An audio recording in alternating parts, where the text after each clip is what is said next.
From somewhere in the skies above us have come from time to time flaming discs and weird aerial phenomena. What are they? Whence have they come? Dr. Morris Apiot, one of the leading aerodynamicists in the world, stated that in his opinion, they have originated elsewhere than the Earth, and that they are artificially controlled. Yes, they could be craft from another planet, or a development of enemy power. But whatever they are, they continue to cause a great deal of concern and controversy. And when we are tempted to say that they are just a fiction writer's dream, we must remember that Jules Verne once dreamed of exploring the ocean depths, and in time, we had the submarine. Leonardo da Vinci also prophesied that someday man would fly like a bird. Today, flying is commonplace. Even the atom bomb thrilled readers of fiction magazines before it became a reality. In fact, the author was so realistic in his description of a terrifying destructive force that he was investigated by the FBI, who thought he had gotten secret information from government laboratories. But now man dreams of limitless power to propel us into outer space, where we can explore other worlds. So, while travel to another planet may seem highly imaginative to us today, in the year 2000, it may be commonplace. Here, for example, is a story of travel in the skies, visits to worlds in outer space, which may well be the blueprint of life to be lived in the years to come.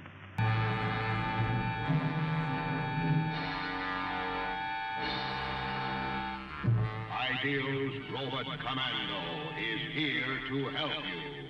He's your one-man army. No enemy can destroy him. He fights off tanks, hurls missiles one after another. Even a squadron of planes can't stop him. Robot Commando fires his secret weapon. He takes orders from no one except you. Forward! Ideal's Robot Commando is battery operated to obey your command. Adjust the control, speak into the microphone. Left! Fire! Ideal's Robot Commando is here to help you. Look for your Robot Commando. He's looking for you. It's landed. Ideal's new Astrobase has just landed. Look, the space lock is opening. And here comes the astronaut. He's being lowered from the Astrobase into the remote-controlled scout car. The two space probes are being mounted for launching. The car is scanning the area. And there go the space probes. They're calling them back to the Astrobase. Mission accomplished. Ideal's Astrobase and Colonel Macaulay's space helmet are the greatest way to play outer space. You can scan the skies, launch deep space probes, fire rockets, destroy stray meteorites. Ideal's Astrobase is at your favorite toy store. Get your Ideal Astrobase today. POST, the cereals you like the most. The cereals made by Post take you to the secret mountain retreat of Captain Video, Master of Space, Hero of Science, Captain of the Video Rangers. Operating from his secret mountain headquarters on the planet Earth, Captain Video rallies men of goodwill and leads them against the forces of evil everywhere. As he rockets from planet to planet, let us follow the champion of justice, truth, and freedom throughout the universe. Stand by for Captain Video and his Video Rangers. Brought to you today by Post Sugar Crisp, the great new cereal you can eat 3 ways. As a cereal, it's dandy. For snacks, it's so handy. Or eat it like candy. Post Sugar Crisp. Excitement rides high and tension mounts steadily as the moment fast approaches when Captain Video and the Ranger must turn the spaceship Galaxy toward Comet X and try to stop that flaming monster from smashing the man-made satellites of Pluto. But unknown to Captain Video, the cowardly and hate-filled Lieutenant Fraser secretly pulled that switch while he was installing a repaired gravitational gyro. Just what will happen aboard the Galaxy, we don't know, Rangers, since Captain Video doesn't know that he pulled the switch. Now on the power deck of the Galaxy. Fine job on the gyroscope, Fraser. Nice to hear that he's good for something, sir. That isn't all you're going to hear about me. All right, now, stow it, both of you. This is no time for personal animosities and things like that. It's time both of you were back aboard the Excalibur. Sir, why don't you let us help you? Not Fraser, of course, but I mean the others, like Tubbs and McGovern and Cromwell. We'd all be more than willing, sir. Oh, no, thanks, Bascom. I think 2 men can complete this job. There's no sense in risking the lives of the others. Keep using that word risk, sir. It's a little more than a risk to blow up a comet. I'd say that we're sure death. We're not sure, Bascom. You see, we don't know what'll happen when we blow up the nucleus of a comet by bombarding it with atom blasts. Excuse me, sir, but I'm sure that you know as well as I do that you're practically certain to succeed. After all, the nucleus of a comet is made up of meteoric masses. No, we're wasting time, Bascom. Take your prisoner back aboard the Excalibur. Tell Tubbs that I'll contact him inside the next quarter hour. Very good, sir. Come on, Fraser. Fraser, Yeah? that talk we had while we were working in here together, I hope you keep it in mind. See you at the court-martial, if you get through. Come on, Spaceboy, let's go.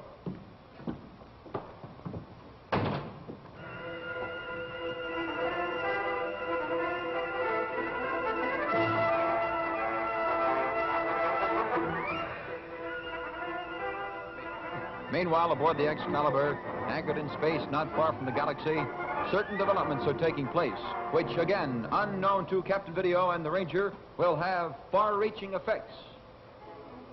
You can only shoot one of us at a time, Tubbs. You can't kill us with a nuclear matic, of course. You can only stun us, or rather one of us, temporarily. Mr. McGovern is ready, and I am ready. Now, which one is it going to be, Tubbs? Which one? I don't know what you're up to, but you'll never get away with it. We'll be the ones to decide that, Tubbs. Thank you, Tubbs. Darn you, Lieutenant Cromwell! Now, that's no way to be talking to a lieutenant, Ensign Tubbs. Faith, as myself will be after putting you on report. You'll put me on report. They'll court-martial you for this. Oh, I don't think so, Tubbs. Do you think so, McGovern? Sure, and I don't see how they could, lad. Considering we'll not be there to be court-martialed. So that's it. You don't intend to return to planet Earth. Tubbs, I would say you are downright psychic. How you know that neither McGovern or I will ever return to planet Earth, I can't say, but you're right, Tubbs.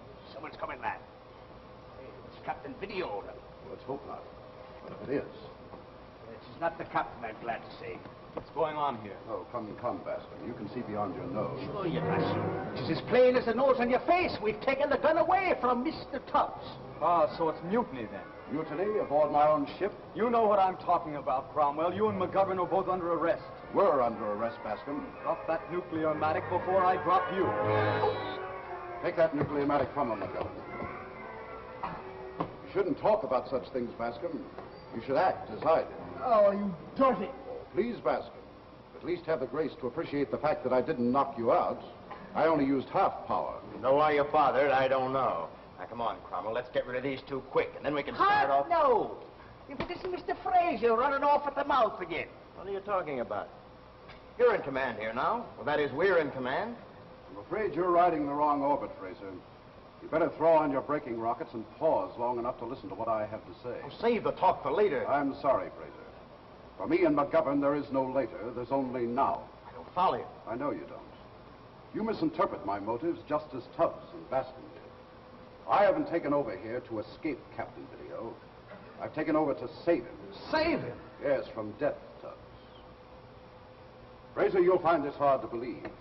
But McGovern and I feel it's the only way to pay back what we owe. Are you crazy? No, Fraser.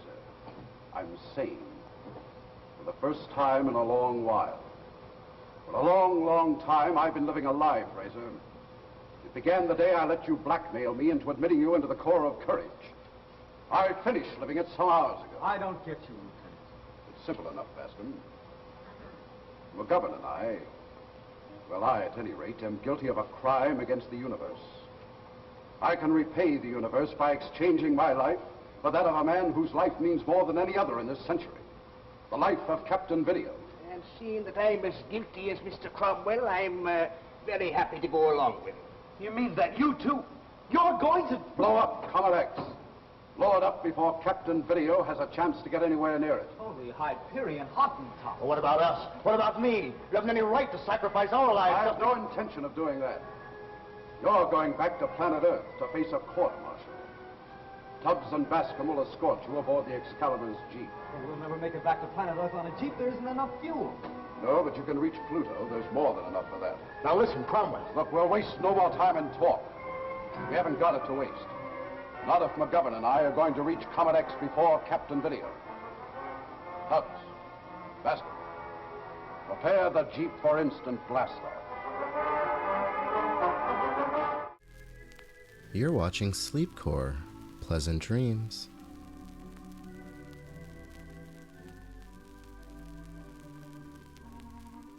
But if you want to see something that's really out of this world, meet Robert, the talking robot. Robert's story starts with a mechanical engineer. One day, while he was working on a remote-controlled machine, a toy idea was born. He took his idea of a remote-controlled robot to a close friend, Lionel Weintraub. Should the robot have swinging arms? How about wheels to move around?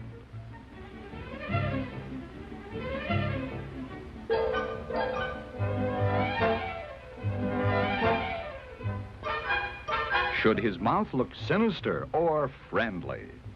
Once again, it took months of development before the big machines at the toy factory started to make Robert. Here, a large injection molding machine turns out all the parts needed for Robert in 10 seconds. Why, if you were Humpty Dumpty, you couldn't ask to be put together more skillfully. Robert's voice is tested over and over. Only the latest in equipment and machines and tools are used, operating faster than you can describe them. This is as it should be, for, if you will excuse the pun, machines and robots are brothers under the tin.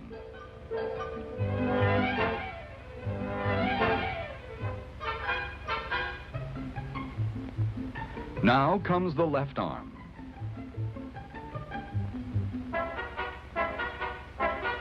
Then the head. Finally, the right arm is put on. The best job is testing Robert's remote control cable. Robert can go forward, backward, or in any direction. Shoulder to shoulder, Robert marches to the next station, where his steering controls are locked into place. Then inspected again and again, and finally approved, Robert gets packed into his private boxcar and is off, ready to take over the entire world. After all, look at all the things Robert can do. He can deliver a magazine, talk on the telephone. I am Robert, the mechanical man. Work a great big bulldozer like this one.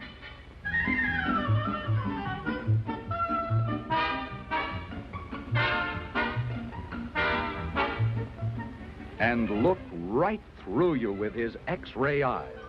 Perhaps he is only looking into the future.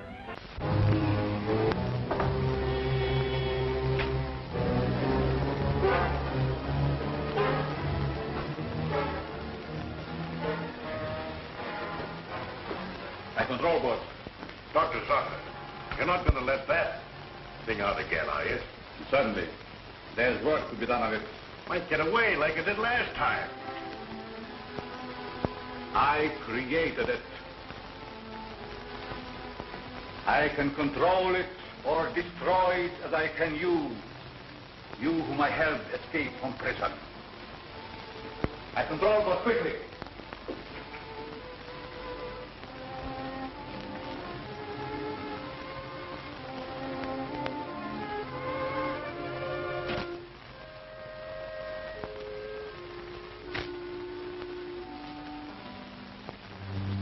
what good it is. The cops will never let anything like that walk down the street. What could the police or anybody do against an army like them?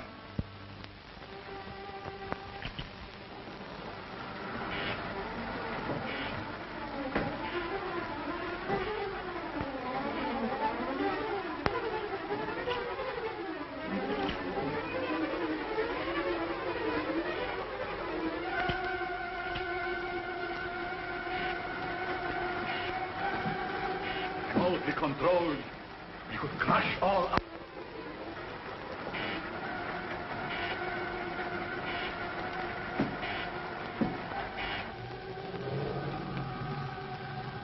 There's a car outside. That will be my wife. She wants to take me away. She's afraid of what I'm doing here, yet she knows only a small part of it.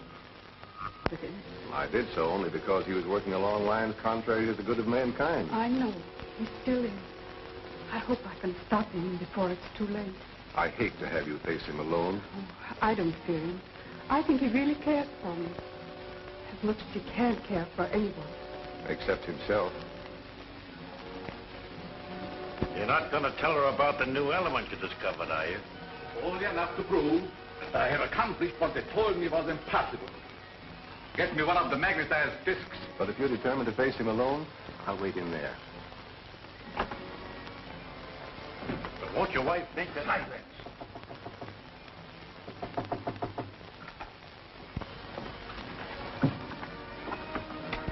Alex!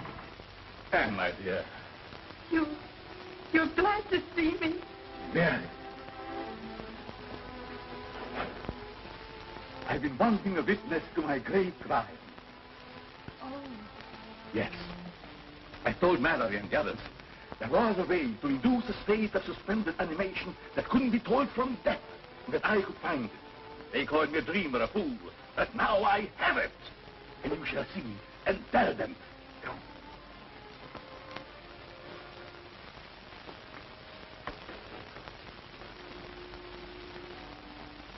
You see this disc? Watch.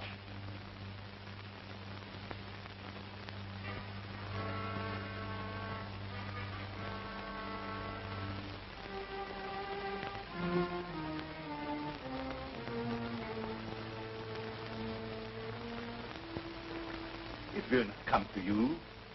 It will go only to that disc, which I have put there by the plan. That disc there is magnetized by a positive ray with my new element, which is unknown to science. And this little spider carries the negative. When the two meet, you shall see.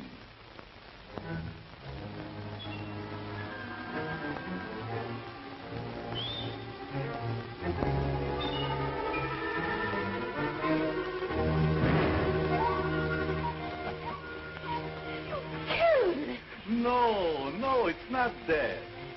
Nor would a person be under the same circumstances.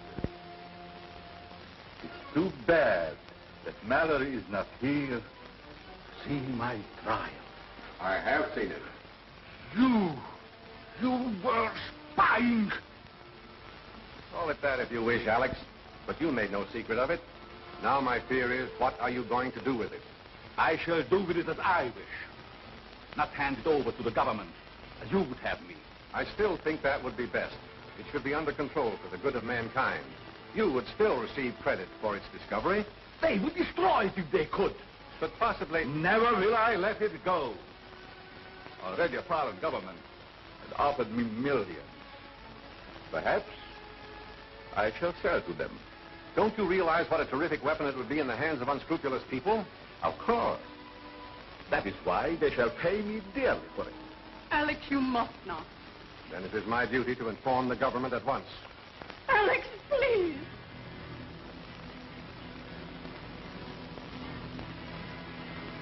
All right. If it is your duty, do so by all means. But you will find it a great mistake. What do you mean? You shall soon learn. All of you. Anne. Monk! Get the divisualizer. carry out my instructions regarding the work to be done on this? Yes, sir. I strengthened the ionizer, but I was afraid to use it. I'm not afraid. They think they know everything that I have. But they know nothing of this devisualizer that will conceal me from my enemies. I'll stay here tonight. Perhaps I can see him again. And persuade him from his mad course. And I'll get in touch with the government. I've already talked with Captain West of the War Department about Alex. They won't punish him, will they? No, Anne. They'll just keep him and what he has found under control so that he can't misuse it or dispose of it to a country that would.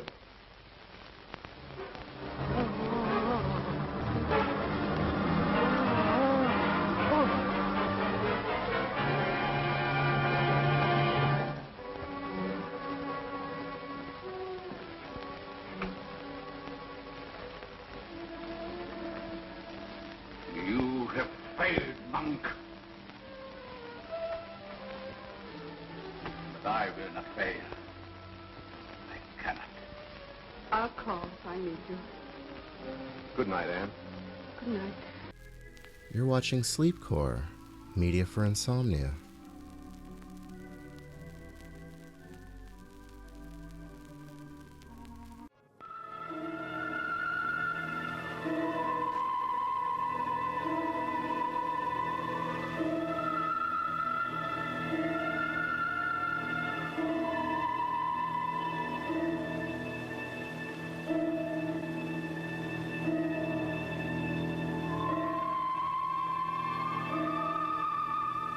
Be prepared for a fantastic adventure into the future. A monstrous world of terror and chaos. For when this switch is thrown, the universe will face havoc. The Earth will be devastated by an invasion of the cosmic monsters.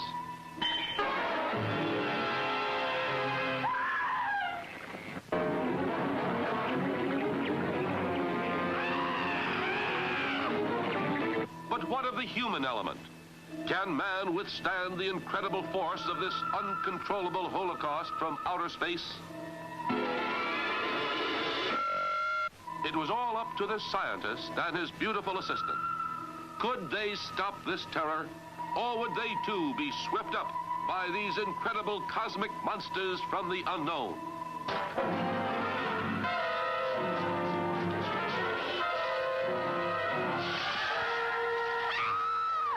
For king-size thrills and breathtaking suspense, see this charge of science fiction dynamite, an explosion of terror you will never forget.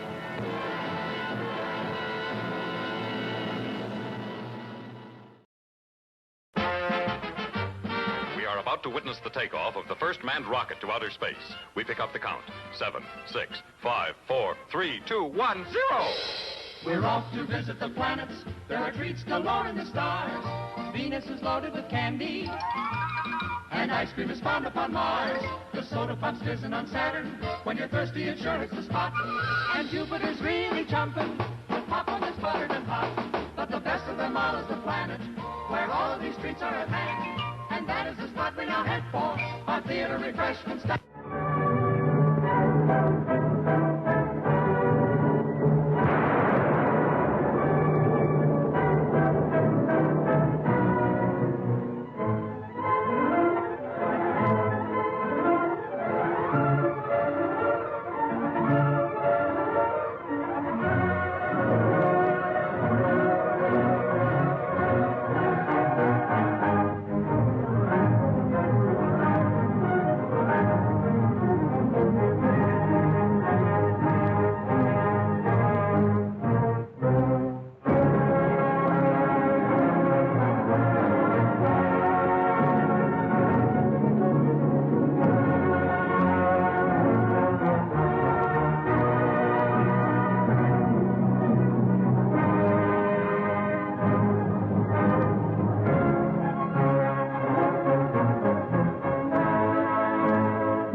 Chapter 2.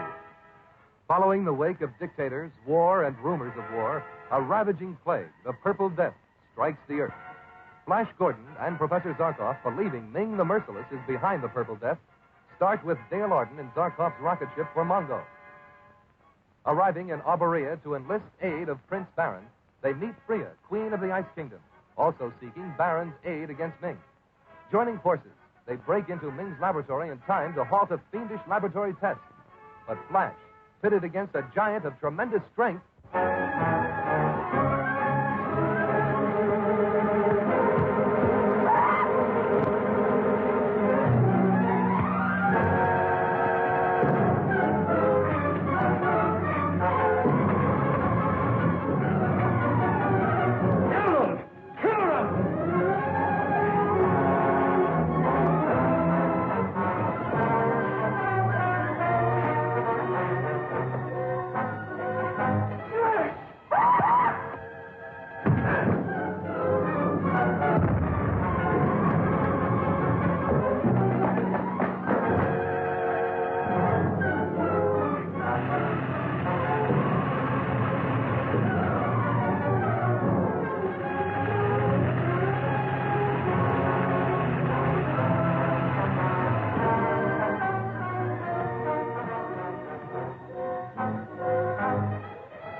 Sir. I can see that, Tolt. Send out a general alarm. Impossible, sir. The intercommunication system was destroyed in the explosion. Get to the broadcast room, send out word that Dr. Zarkov and Flash Gordon are at liberty in Mongo. That I am prepared to pay 100,000 Mingols the man who captures them alive. Zarkov is clever. He struck directly at my laboratory in the energy pit, the source of the death dust. But he failed to completely destroy it, Your Majesty. Yeah, but the damage he did will delay my conquest. Why were they disguised as Phrygians? Dr. Zarkov and Flash Gordon made a pact with Queen Freya. They to rescue General Lupi in return for the right to mine Polarite in Phrygia. Polarite? What's that? Polarite is the only antidote to the death dust. It can be found in only the far, barren northern waste of Phrygia. Flash Gordon and Zarkov must not escape.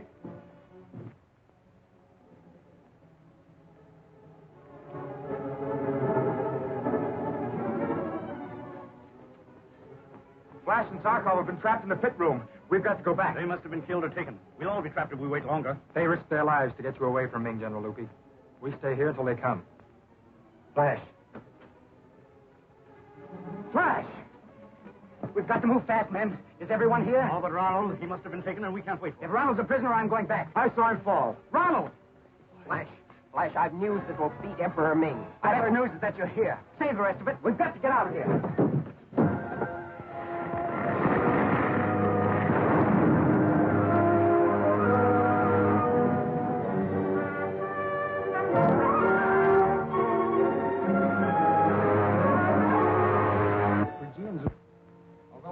There, Doctor. I know the region well from the air. We'll be able to locate the Polarite without any difficulty, because the energy it generates causes the snow to melt above the deposits. Of course, the clothes we wear will be treated with caloroid, which will afford complete protection from the cold. Ships are ready, Baron, whenever you are. Good. We'll start at once in Zarkov's rocket ship. The working crew will follow in one of mine. I shall go with you, Flash Gordon. After all, Phrygia is my kingdom. But Your Majesty's life is too valuable to be placed in this danger. But you are taking Dale Arden. Miss Arden is a chemist, a radio operator, and one of my most valuable assistants. She knows only too well the dangers we may meet. Your life belongs to your people, Your Majesty. I shall pray for your speedy return, my captain. Ming will know of this.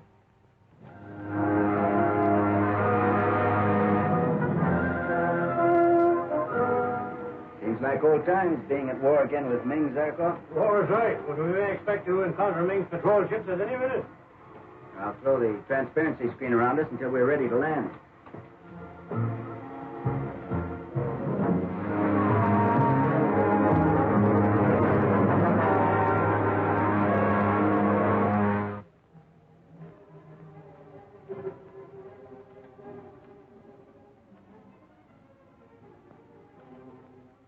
Heard from Captain Torch? Not yet, sire.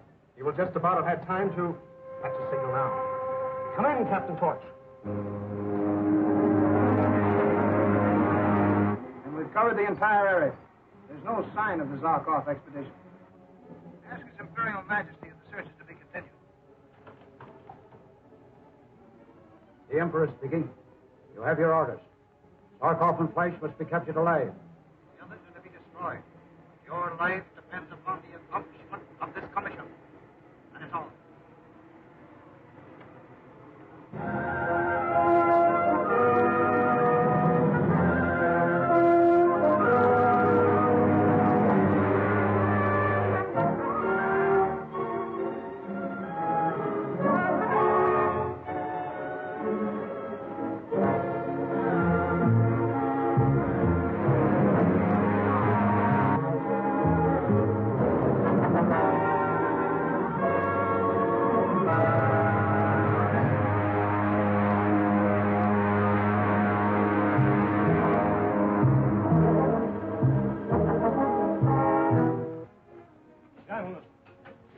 By means single file and have your faces sprayed to prevent freezing.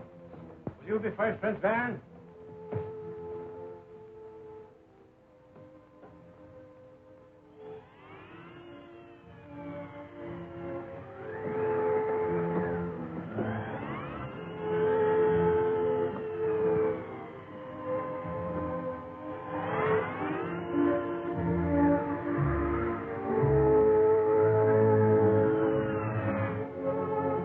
I suspected. The Polaroid will be most plentiful under that black peak over there. Take this polarimeter. It will indicate your direction if you find yourself at fault. All right, Doctor. As soon as we locate the stuff, we'll radio you to send the miners. Right. I'm ready, Flash.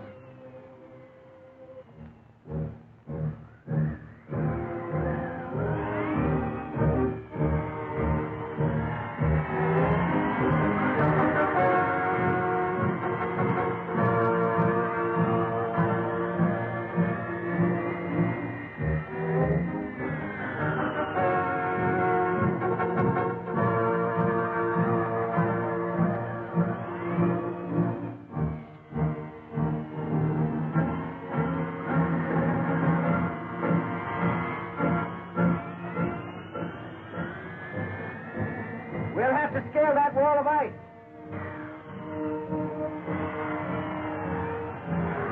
Perhaps I'd better send you back to the ship. No, I'm not afraid.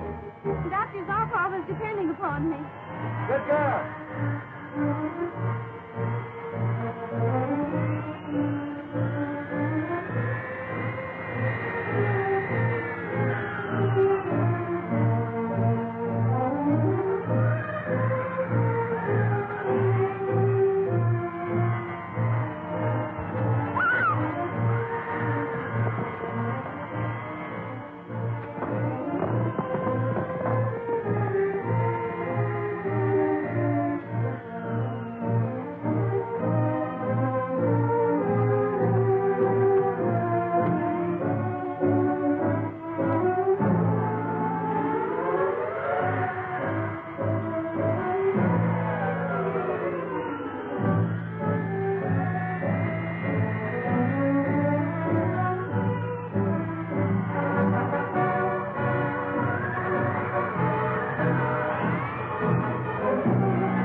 sign of life down there.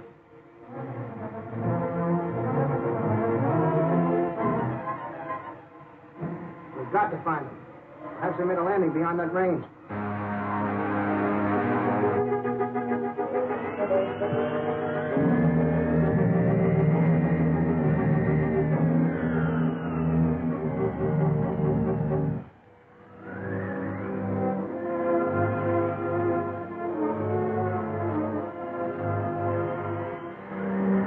Gave us an awful scare, Dale.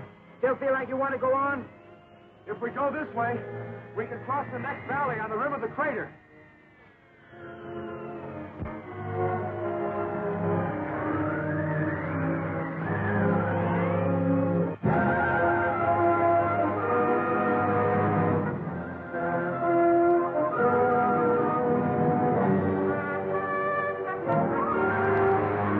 There's some of them down there in the snow. The tall figure leading is Flash Gordon. They're making for that barren peak. You know the farm in the rack? Yes, but it's a small target at this range. Right.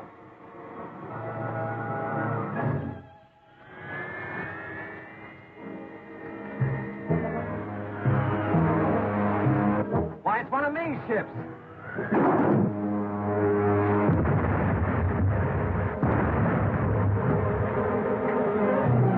They're trying to bomb us.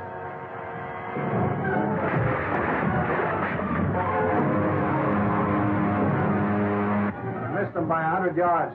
Drop the next one on that mountain of snow and ice at the edge of the ridge.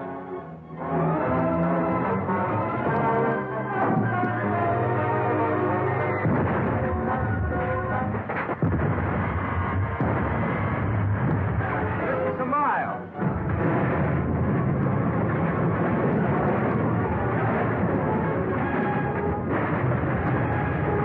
But look! It started an avalanche!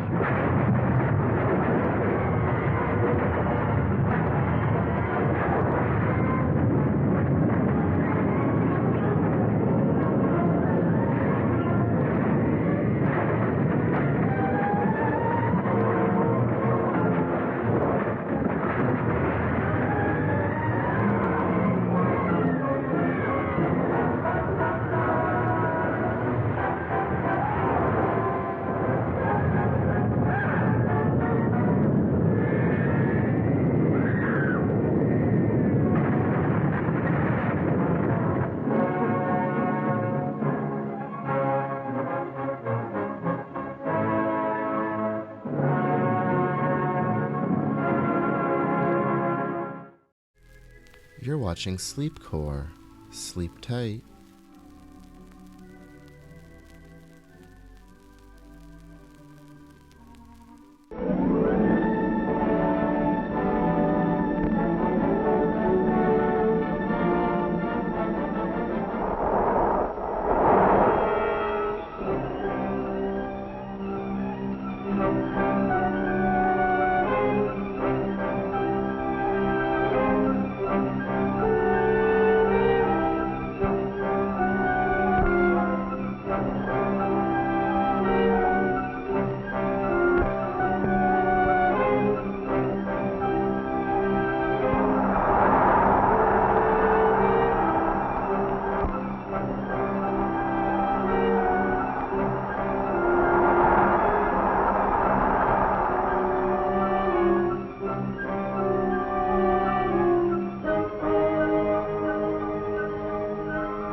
Attention! Attention! This is your beloved leader, Og the Exalted. There will be a special giant joy rally today at Og Memorial Stadium, honoring that intrepid space explorer, Colonel Cotton. Hear the Colonel's first words since his return from the planet Earth. You are all commanded, invited to attend.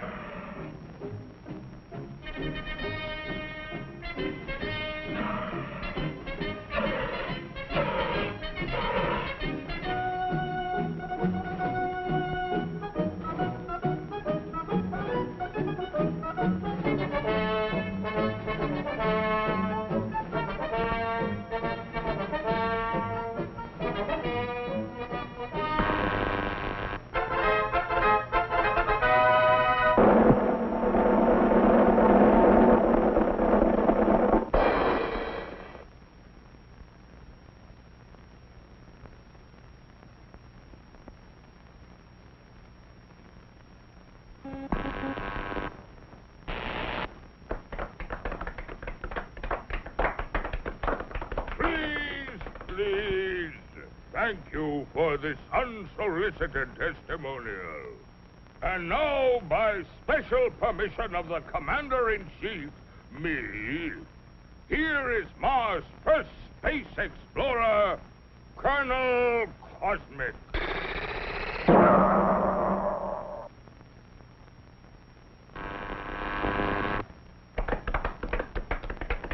I can't tell you how happy I am to see your smiling faces once more. First, let me say that this trip was made possible only by our dauntless chief, Og the Magnificent, introducer of Og Power, which runs most of our industry, and inventor of Og Speed, which doubles the original Og Power. A short time ago, the master was having trouble with the state limousine. He had, of course, developed the explosive charge.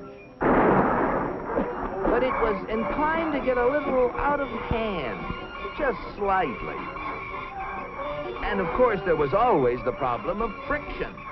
Parts rubbing together, heating up, and causing all sorts of trouble.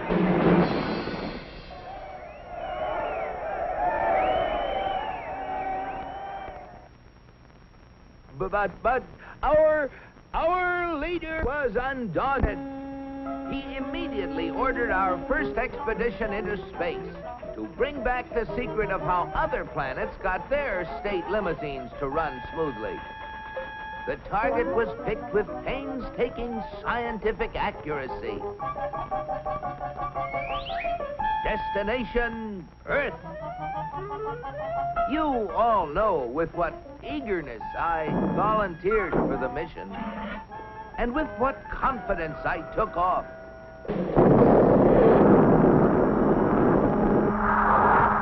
I took careful bearings and set out for my goal.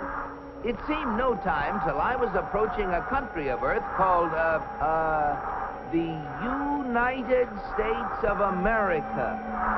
I set her down like a feather.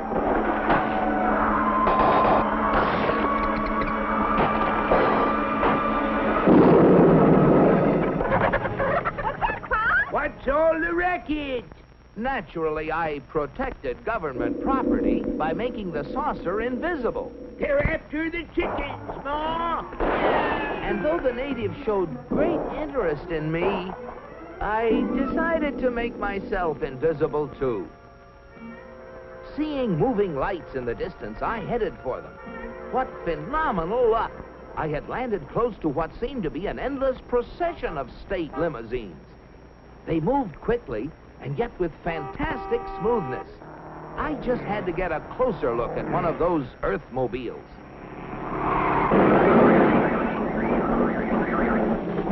Just as I thought. Not only smooth and efficient, but powerful as well. I watched them for hours. Great Ganymede, they were superb. I just couldn't help comparing them with ours, if you call that a comparison. Surely these vehicles must be the property of the highest officials. I was wrong. It seems that almost everybody in this country has one of those, they call them automobiles. They use them for transportation, for business, for pleasure. They use them for all sorts of things. I found that these vehicles gather at places called service stations, where they are fed, lubricated, that's how they beat friction, and given the finest care. The source of their nourishment was something called petroleum. A power source like that must be a highly prized state secret. I had to find out about it. Perhaps the secret lay within this government archives building. It was heavily guarded, but casting discretion to the winds, I walked boldly inside. Their code was remarkably easy to break. They merely substituted the word oil for petroleum. And I soon got hold of a veritable mine of classified information. I began to assimilate the material. I soon found out that though petroleum products are easily found anywhere, petroleum itself is a very elusive substance. Experts have to search for it constantly in all the most likely and unlikely places with all kinds of scientific devices. When they figure they found a good spot, they drill a hole in the ground called an oil well, for almost all oil lies far beneath the surface of the earth. These wells go down thousands of feet and cost a lot of money to drill. But that's no guarantee that they're going to find oil. Matter of fact, in exploratory drilling, only 1 well in 9 finds any oil at all. Only 1 in 44 recovers enough oil to pay for itself. And only 1 in almost 1,000 makes a major discovery. Pretty big odds. Yet America's proved reserves, the oil supplies still underground, have kept increasing steadily. I couldn't imagine how this ever-increasing supply of oil was achieved until I found out that there's not just 1, but thousands of oil companies, all competing with each other to discover and develop new sources of oil. For believe it or not, in the USA, anyone who is willing to risk it can drill for oil. But oil discovery is only part of the story.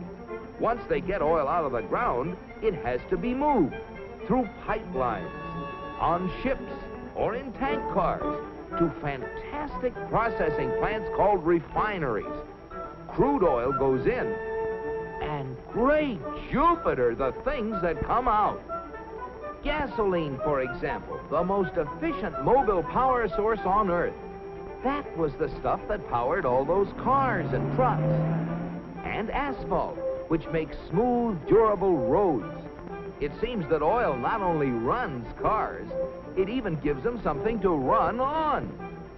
Another oil product is the diesel fuel, which runs giant trains across the nation. In winter, fuel oil made from petroleum brings warmth and comfort to millions of homes. And still other fuels help defend America's shores and skies. From refineries also come the lubricating oils and greases that keep the wheels turning in America. But that still isn't all. Crude oil, like everything else, is made up of billions of tiny molecules.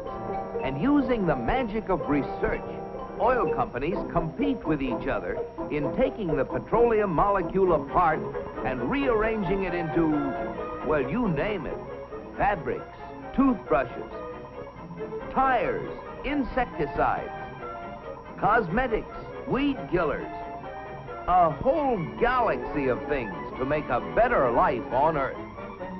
And you know, it isn't just oil companies that try to outdo each other, competing for the customer's dollar. The same story is true of almost every successful business enterprise in America. The result? A higher standard of living in the USA than in any other country on the whole planet. At last, the secret was mine. And now, to get proof of my discovery, smuggled past the border guards. In spite of my infinite precautions, one of them became suspicious and gave the alarm. Come back for the eggs, did you? Yeah! And so, with the fond farewells of the natives ringing in my ears, I took off once again for Mars. My landing was a little bumpy, but I saved my precious cargo.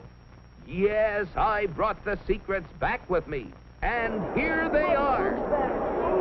The big secret is, of course, oil, which has brought a better life to all the people in the USA. But the key to making oil work for everybody is competition. Fellow Martians, I thank you. Very interesting, Colonel. Oil, huh? Sounds splendid. But that, what was it? Competition. Not our kind of thing at all. Why, competition is downright un-Martian. You'll have oil for everybody.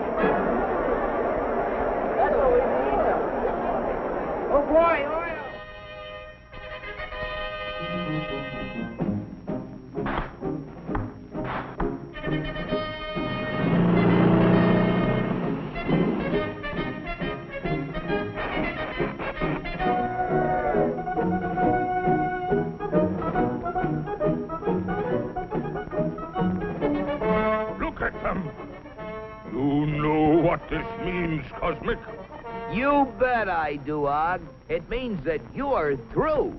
So why don't you get lost? Yes, the real secret is not only a great source of energy, but also the freedom to make it work for everybody. And if you have both of these things, any goal is possible.